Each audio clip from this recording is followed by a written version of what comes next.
প্রতিদিন।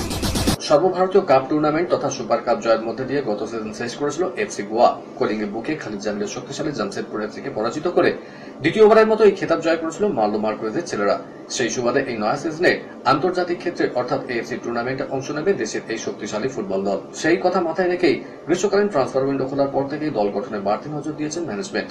সেজন্য একাধিক দেশীয় বিদেশি ফুটবলারদের দিকে নজর ছিল আইএসএল এর এই শক্তিশালী দলের। পরবর্তীতে তাদের অধিকাংশই চূড়ান্ত করেছে মার্লো মার্কুয়েজের দল। এবারে এই ঐতিহ্যবাহী ডুরান্ড কাপে দল অংশগ্রহণ না করলেও এবারে আন্তর্জাতিক টুর্নামেন্টে মোহনবাগান সুপার জায়ান্টের পাশাপাশি তাদের দিকে নজর থাকবে গোটা দেশের ফুটবল প্রেমীদের। নির্ধারিত সূচি অনুযায়ী আগামী 13 আগস্ট অর্থাৎ আগামীকাল সন্ধ্যা 7:30 নাগাদ এএফসি চ্যাম্পিয়ন্স লিগ টায়ার 2 এর যোগ্যতা অর্জন পর্বের ম্যাচ খেলতে নামবে এফসি গোয়া।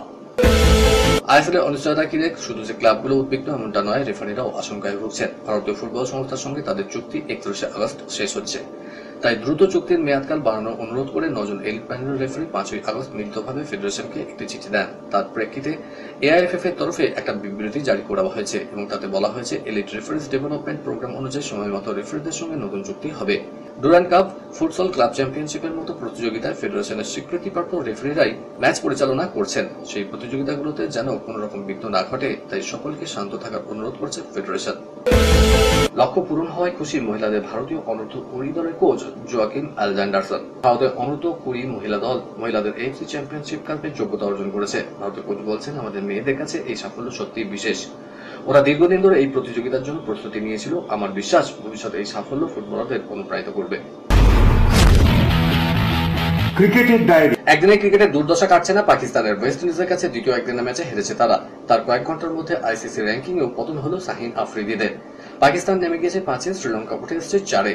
পাকিস্তানের 34 ম্যাচে 3465 পয়েন্ট, রেটিং 102। শ্রীলঙ্কা 4009 পয়েন্ট এবং 103 রেটিং নিয়ে 4-এ উঠে এসেছে। সাম্প্রতিককালে একদিনের ফরম্যাটে ধারাবাহিক পারফরমেন্স দেখাতে না পারাই পাকিস্তানের পতনের কারণ। ভারত রয়েছে শীর্ষে 36 ম্যাচে 4471 পয়েন্ট নিয়ে, তাদের রেটিং 124, অনেকটা নিচে 2 এবং 3 নম্বরে রয়েছে নিউজিল্যান্ড এবং অস্ট্রেলিয়া। মহিলাদের একদিনের বিশ্বকাপ শুরু হতে আর মাত্র 50 দিন বাকি। এই উপলক্ষে মুম্বাই একটি বিশেষ অনুষ্ঠানের আয়োজন করেছিল আইসিসি। অনুষ্ঠানের অন্যতম প্রধান মুখ ছিলেন যুবরাজ সিং এবং ভারতীয় মহিলা ক্রিকেট দলের অধিনায়ক হরমনপ্রীত কৌর। এছাড়াও উপস্থিত ছিলেন ভারতীয় ক্রিকেটার স্মৃতি মান্ধানা, জেমাইমা রড্রিগেজ, ভারতীয় মহিলা দলের প্রাক্তন অধিনায়ক মিতালি রাজ, আইসিসি সভাপতি জয় শাহ এবং আইসিসির মুখ্য কার্যনির্বাহক সঞ্জয় গুপ্তা। একাধিকবার ট্রফি খুব কাছাকাছি পৌঁছে গিয়েও এখন পর্যন্ত মহিলা ক্রিকেটে ভারতের আইসিসি ট্রফির সংখ্যা 0। হরমনপ্রীতের বার্তা আশা জাগাচ্ছে ভারতবাসীর মুখে। তিনি বলেছেন, প্রত্যেক ভারতীয় যে ট্রফির জন্য অপেক্ষা করে রয়েছেন, এবার সেই শিকল ভেঙে আমরা সাফল্য এনে দিতে চাই। বিশ্বকাপ সবসময় স্পেশাল, প্রত্যেকেই মুখিয়ে থাকে দেশের হয়ে বিশেষ কিছু করে দেখানোর জন্য। জুবি ভাইকে যখনই দেখি অত্যন্ত অনুপ্রাণিত বোধ করি। আরসিবির প্রথম আইপিএল জয়ের উৎসবকে ঘিরে যে ভয়ঙ্কর ঘটনা ঘটেছিল বেঙ্গালুরুর চেন্নাস্বামী স্টেডিয়ামে, তার জের পড়তে পারে আসন্ন মহিলা ওয়ানডে বিশ্বকাপেও। আগামী 30 সেপ্টেম্বর মহিলা বিশ্বকাপের উদ্বোধনী ম্যাচ হওয়ার কথা রয়েছে চিন্নাস্বামী স্টেডিয়ামে। সেই ম্যাচে মুখোমুখি হবে ভারত এবং শ্রীলঙ্কা। কিন্তু সেই ম্যাচ শেষ পর্যন্ত বেঙ্গালুরুতে হবে কিনা রয়েছে সন্দেহ, কারণ কর্ণাটক সরকার ম্যাচ নিয়ে এখনো রাজ্য ক্রিকেট সংস্থাকে ছাড়পত্র দেয়নি। জয়সওয়ালের বিরুদ্ধে বিয়ের প্রতিশ্রুতি দিয়ে সহবাসের অভিযোগ করেছেন তরুণী। পাশাপাশি এক নাবালিকাকে ধর্ষণের অভিযোগ উঠেছে রয়্যাল চ্যালেঞ্জার্স বেঙ্গালুরু পেসারের বিরুদ্ধে। দুটো কেসেরই পৃথক মামলা চলছে। এমন পরিস্থিতিতে উত্তরপ্রদেশে ঘরোয়া টি20 লিগ থেকে বাদ দেওয়া হয়েছে জয়সওয়ালকে। এই প্রতিযোগিতায় গোরখপুর লায়ন্সের হয়ে খেলার কথা ছিল তার, তবে উত্তরপ্রদেশ ক্রিকেট সংস্থার নির্দেশে তাকে ছাঁটাই করা হয়। সংস্থার তরফে জানানো হয়েছে জয়সওয়ালের বিরুদ্ধে মামলা চলছে, তিনি গ্রেপ্তারও হতে পারেন, তাই এমন সিদ্ধান্ত। ইংল্যান্ডে পঞ্চম টেস্টের আগে ওভালে কিউরেটর লি ফর্টিসের সঙ্গে বাগবিতণ্ডায় জড়িয়েছিলেন গৌতম গম্ভীর। সেই প্রসঙ্গে অস্ট্রেলিয়ার প্রাক্তন ক্রিকেটার ম্যাথু হেডেন বলেছিলেন, ভারতীয় কোচের থেকে আরো কিছুটা ভদ্র আচরণ প্রত্যাশিত ছিল, আর তাতে চটেছেন বেঙ্গসারকার। প্রাক্তন অজি তারকাকে ভণ্ড বলে তিরস্কার করেছেন কর্নেল। আসলে ওভাল টেস্টের আগে গম্ভীরকে 2.5 মিটার দূর থেকে পিচ দেখতে বলেছিলেন কিউরেটর, তাতে রেগে যান গম্ভীর। পাল্টা ভারতীয় কোচ বলেন, আমাদের কি করতে হবে সেটা বলার অধিকার তোমার নেই। খেলার খবর আরো আছে, কিন্তু তার আগে নিয়ে নিতেই হচ্ছে ছোট্ট একটা ব্রেক। দেখতে থাকুন।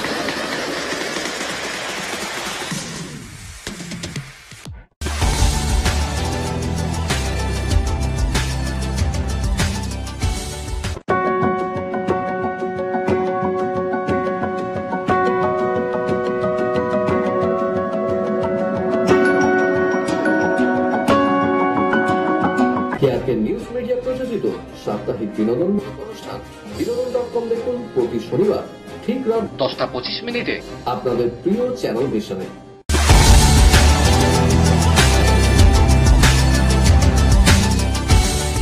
ব্রেকের পর আবার ফিরে এলাম আপনাদের প্রিয় খেলা আর খেলা নিয়ে। বিদেশের ডায়েরি। সৌদি সুপার কাপের সেমিফাইনাল ম্যাচ নিয়ে নতুন মরশুমের অভিযান শুরু করবে আল নাসের। প্রতিপক্ষ গতবার লিগ চ্যাম্পিয়ন আল এতিহাদ। সেই ম্যাচের লড়াই নামার আগে খুব একটা স্বস্তিতে নেই ক্রিস্টিয়ানো রোনাল্ডো অ্যান্ড কোম্পানি। প্রাক মরশুম প্রস্তুতি ম্যাচে স্প্যানিশ ক্লাব আলমেইরার কাছে 2-3 গোলে বশ মারল আল নাসের। জোড়া লক্ষ্যভেদ দলকে হারের হাত থেকে রক্ষা করতে ব্যর্থ CR7। ম্যাচের শুরুতেই সের্গিও আরিমেজের গোলে লিড নেয় আলমেরা। তবে সেই ধাক্কা সামলে দ্রুত ম্যাচে ফেরে সৌদি ক্লাবটি। 17 মিনিটে দলকে সমতায় ফেরান রোনাল্ডো। এরপর 39 মিনিটে পেনাল্টি থেকে লক্ষ্যভেদে আল নাসেরকে 2-1 গোলে এগিয়ে দেন। আলমেইরার লড়াই ফেরান অ্যাদ্রি এমবেরা। এরপর দ্বিতীয়ার্ধে তার দ্বিতীয় গোলে জয় নিশ্চিত করে স্প্যানিশ ক্লাবটা।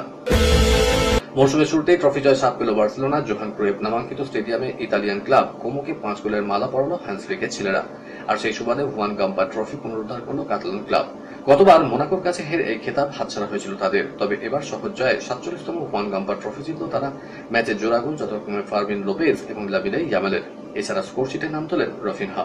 আগামী 16 আগস্ট মায়োর্কার বিরুদ্ধে অ্যাওয়ে ম্যাচ দিয়ে নতুন মরশুমে লা লিগা অভিযান শুরু করবে বার্সেলোনা। তার আগে এই জয় অবশ্যই ফুটবলারদের মনোবল বাড়াবে।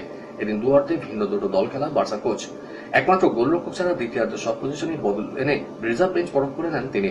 চোটের কারণে এদিন দলে ছিলেন না রবার্ট লেভানডস্কি। তার অনুপস্থিতিতে আফটার শুরু করেন মার্কাস রাশফোর্ড।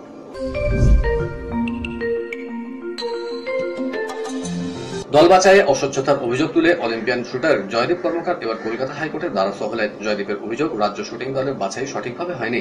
তিনি এর প্রতিবাদ করায় তাকে বিপাকে ফেলতে চাইছে রাজ্য শুটিং সংস্থা। প্রশাসনিক স্তরে সুরাহা না মেলায় তিনি হাইকোর্টে মামলা করলেন। জয়দীপ জানিয়েছেন কয়েক মাস আগেও উত্তরাখণ্ডে ন্যাশনাল গেমসের জন্য বাংলা থেকে ওয়েস্ট বেঙ্গল রাইফেল অ্যাসোসিয়েশন যে দল বেছে নিয়েছিল তা নিয়ে আপত্তি জানিয়ে তিনি সমাজ মাধ্যমে প্রতিবাদ করেছিলেন। প্যালেস্তাইনের উপর ইসরায়েলি আগ্রাসন নিয়ে অতীতে একাধিকবার সরব হয়েছেন মোহাম্মদ সালাহ। এবার সরাসরি কোনো মন্তব্য করেননি। তবে মিশরের তারকা ফুটবলার একটি পোস্ট ঘিরে সমাজ মাধ্যমে শোরগোল পড়ে গিয়েছে। প্যালেস্টাইন ফুটবল সংস্থা সম্প্রতি জানিয়েছে সে দেশের জাতীয় দলের প্রাক্তন ফুটবলার সুলেমান উহুদ গাজায় ত্রাণ তহবিলের লাইনে থাকা অবস্থায় ইসরায়েলের সেনার গুলিতে প্রয়াত হয়েছেন। 41 বছর বয়সী ওবেদ এতটাই প্রতিভাবান ছিলেন যে তাকে প্যালেস্তাইন পেলে তকমা দেওয়া হয়েছিল। তার প্রয়াণে শোক জ্ঞাপন করে উয়েফা পোস্ট করেছে সুলেমান প্যালেস্তাইন পেলেকে শ্রদ্ধা।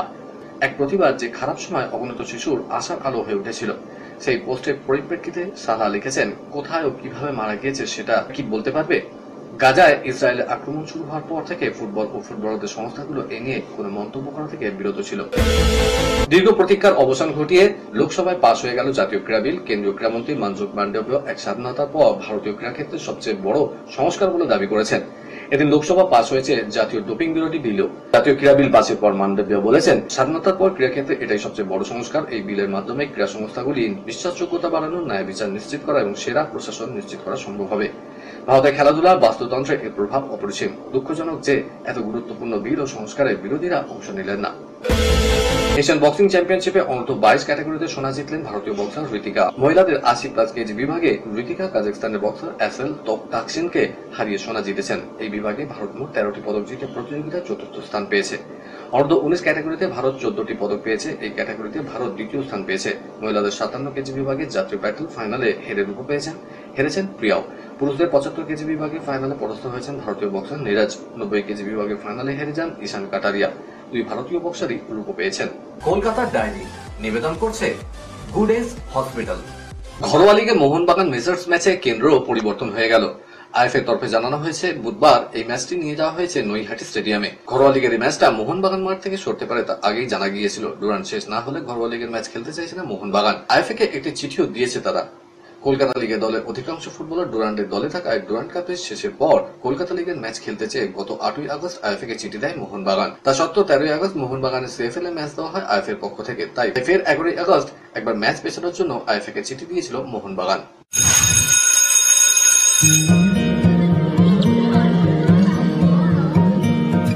Response your attendance, Aditya Sen Mondol. Yes, ma'am. Atrish. Yes, ma'am. Hiba, are you there? Yes, ma'am.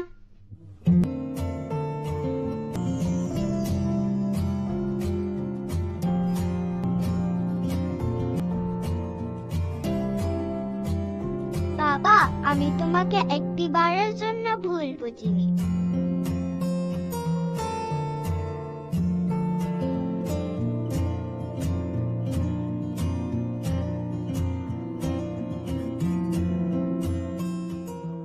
সামনে এশিয়া কাপ একটু একটু করে বাড়ছে উত্তেজনার পারদ। এই নিয়ে মুখ খুললেন ভারতের প্রাক্তন অধিনায়ক সৌরভ গাঙ্গুলি। জানালেন, বলা ডিফিকাল্ট, যে ভালো খেলবে ভালো খেললে করার। সবাই চাইলে তিনি সিএবির নির্বাচনে দাঁড়াবেন বলেও পরিষ্কার জানিয়ে দিলেন। যেই মেম্বাররা চাই দাঁড়াবো। কলকাতার ডায়েরি নিবেদন করলো গুড এজ হসপিটাল। ইচ্ছে ছিল আরো খবর দেওয়ার, কিন্তু সময় বলে দিচ্ছে এই পর্যন্তই থাক।